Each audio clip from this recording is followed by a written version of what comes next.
in the case where child abuse is fatal, obviously it's not good for the child, but it's actually a benefit to society because there aren't needed for government services and whatnot over the whole course of that child's life.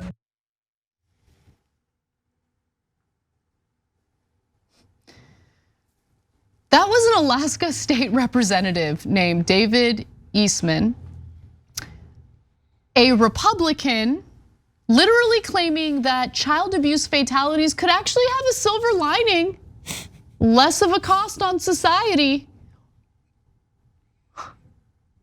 I don't hear you rebutting his argument, Anna. Dude made a point. What's your counter? Does he think that devil's advocate is like an actual job that you can get and he's trying out? That was insane.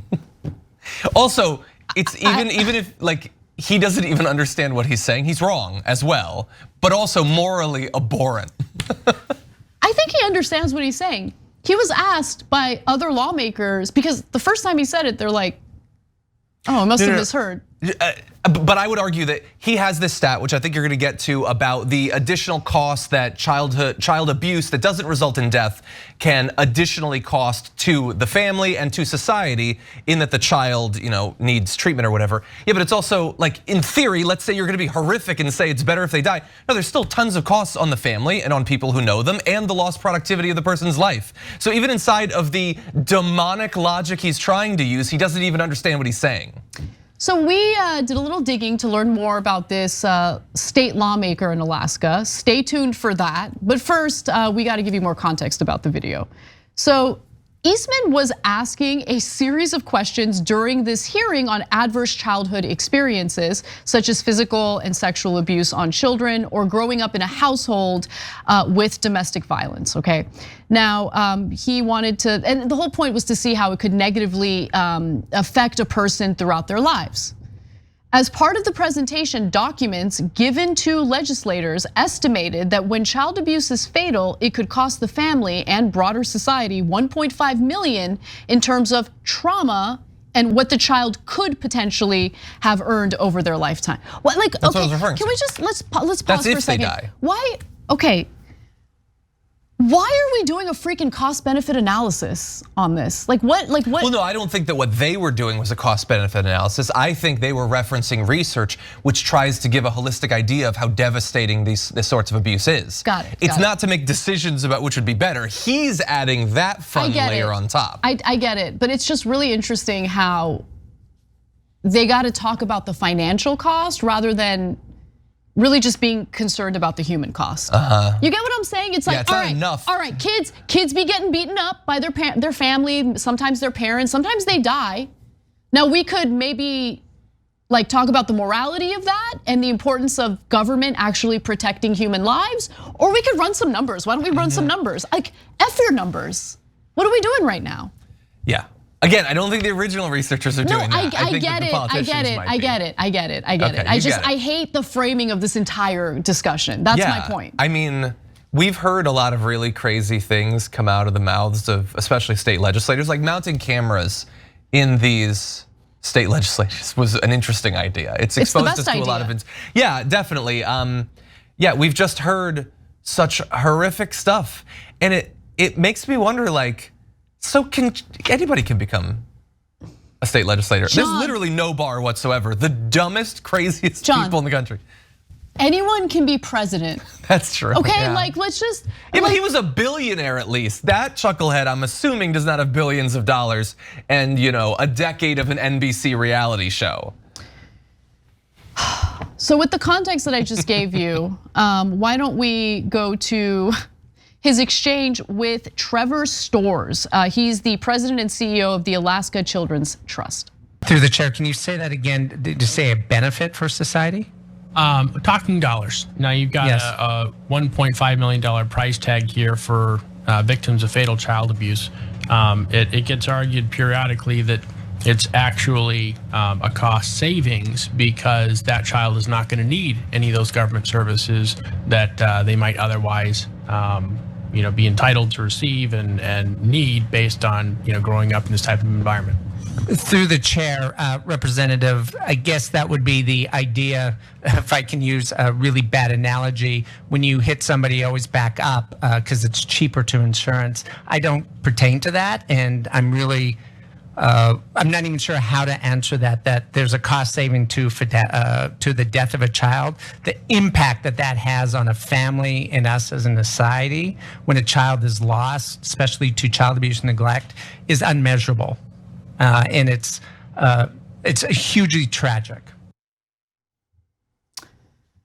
Listen, I get that, we're trying to have a civil conversation here, but how do you maintain your decorum? your decorum, your calm demeanor when this guy is like, actually, turns out that it could be a huge cost savings if the abused child dies.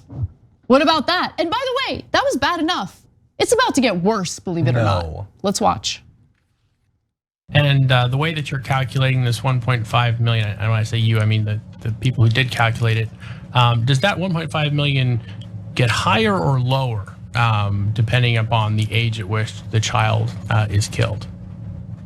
So again, there's multiple factors, and a number can definitely increase, but again, I don't believe it's going to matter if they're older or younger. Again, a loss of a child is really unmeasurable. What the hell? We live in hell, guys. Like all you religious folks out there who are like restricting yourself from pleasure and whatever because you think you want to go to heaven. No, it's over. You're already in hell. You're here. You're here. I can't believe that exchange happened. You could have let me guess 1,000 things he would ask, and I would not have guessed that.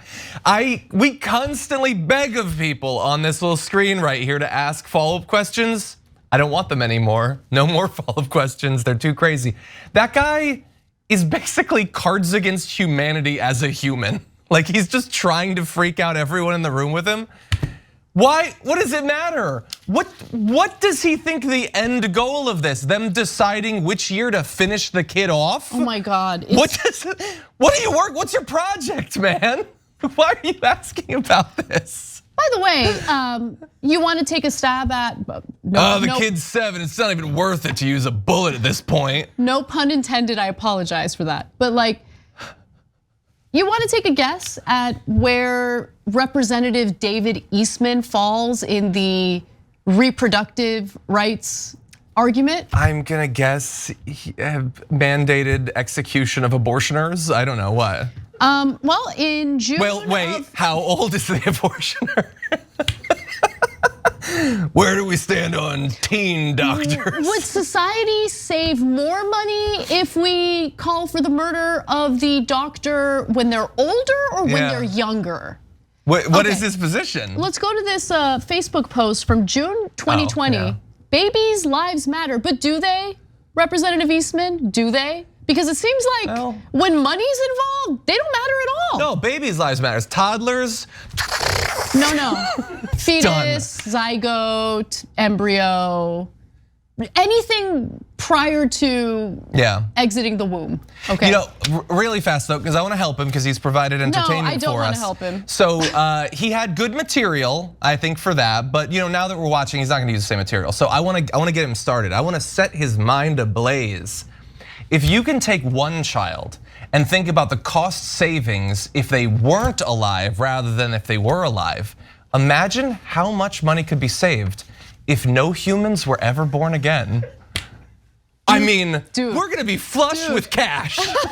Flush with cash. If you watch Parks and Rec, you know what that is. No, it's such a great point. That's such a great point. It's just so stupid. It's not even how it works, man. Listen, can I move and run against him now? Yes. Because I feel like I need to. Do you want to live in Alaska? Not that there's anything against Alaska, it's just I'm a very fan of cold. puffins. Yeah. I'm a fan of puffins They and are not cute. killing abused kids. So I think I'm gonna do well there. Now, you should find some solace in the fact that it seems as though even his Republican colleagues in the state house don't like him. Eastman was not invited to join the House majority, and his requests to join the caucus were rebuffed. Veteran lawmaker said he has alienated every caucus he has joined with his no compromise approach to legislating and his tendency to use his newsletters to harangue his GOP colleagues. Oh, we gotta get those newsletters. I would, yes. How do we get those newsletters? That's such a great point. Also, he is a lifetime member of the Oath Keepers. So, and he attended the January 6th riots. Yeah, It was a long trip, but worth it. Asked about his involvement with the Oath Keepers, he says this: I joined the Oath Keepers when it first started and will always consider it a privilege to stand with those in the military and first responders who strive to keep their oaths to the Constitution. Except he also faced trial last year for betraying his oath to office for his role in the Capitol riot. So there's that. Seems like you're a bit of a traitor. And he has shown zero remorse for his actions. The trial, he said in an interview, amounted to, you went to a political event that was a no-no, and now we're going to punish you.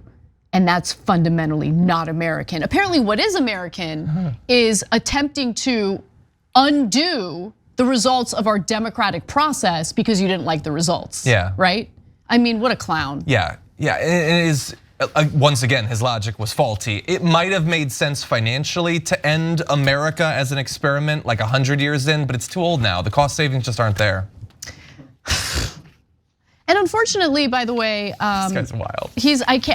I just don't want to hear from any Republican or any conservative media judging women who practice their reproductive rights, because you guys don't give a damn about human lives at all. Here he is openly and very honestly talking about the cost savings associated with abused children dying from their abuse.